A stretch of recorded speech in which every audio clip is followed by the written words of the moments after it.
السلام علیکم ورحمۃ اللہ۔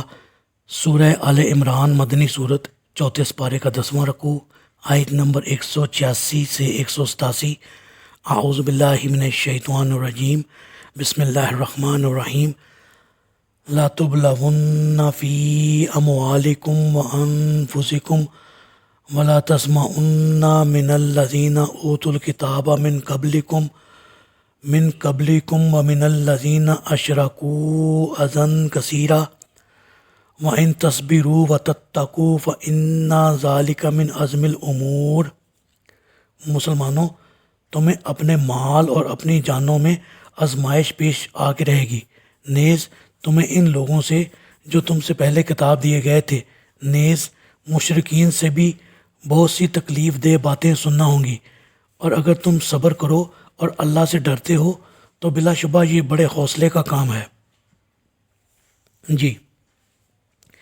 یہ انتباہ کر کے مسلمانوں کو اسلام کی راہ میں پیش آنے والی مشکلات کے لیے آمادہ کیا جا رہا ہے، اور آزمائش کے فائدے پہلے بتائے جا چکے ہیں۔ مختصراً یہ کہ ابتلا سے صبر و استقامت کی عادت پیدا ہوتی ہے،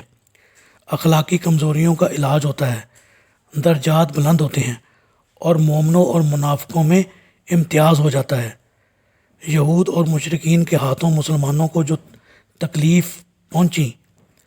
ان کی فہرست بڑی طویل ہے، اور کتاب و سنت میں جا بجا مذکور ہیں۔ بلکہ اگر یوں کہا جائے کہ دور نبوی میں ہجرت نبوی سے پہلے بھی اور بعد میں بھی آپ کی زندگی انہی لوگوں سے دکھ اٹھاتے گزری تو بے جانا ہوگا، اور مسلمانوں کو یہ خبر اس لیے دی جا رہی ہے کہ ذہنی طور پر مسلمان ان تکلیفوں کو برداشت کرنے کے لیے تیار رہیں۔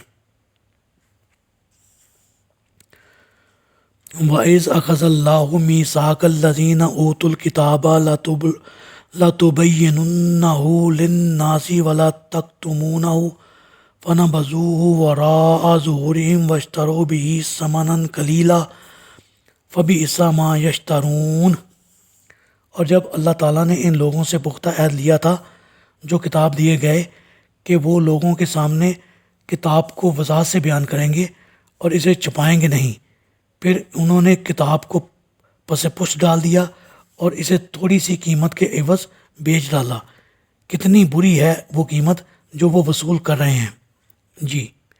یہود سے ہرگز یہ عہد نہیں لیا گیا تھا کہ صرف اسی نبی کو سچا سمجھیں اور اس پر ایمان لائیں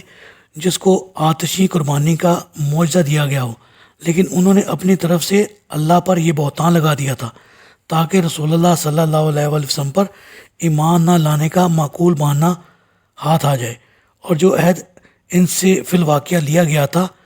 اس کی ایک ایک شک میں انہوں نے اس عہد کو توڑ ڈالا اور جی بھر کے عہد شکنی کی۔ ان سے عہد یہ لیا تھا کہ وہ تورات پر سختی سے عمل کریں گے، اس کی خوب اشاعت کریں گے، اس میں سے کچھ بھی چھپائیں گے نہیں، لیکن یہود نے یہ کیا کہ اس کے بے شمار احکام کی خلاف ورزی کی جن کی تفصیل پہلے گزر چکی ہے۔ اس کی بہت سی آیات کو چھپاتے رہے، مثلا ایسی آیات جن میں آپ صلی اللہ علیہ وسلم کی بشارت دی گئی تھی یا رجم سے متعلقہ آیات کو۔ پھر انہوں نے تحریف لفظی بھی کی اور معنوی بھی، جیسے دوسروں کا مال بٹورنے کی خاطر لیس فی الامیین سبیل کا مسئلہ گڑھ لیا تھا، اور غیر یہود سے سود بھی وصول کر لیتے،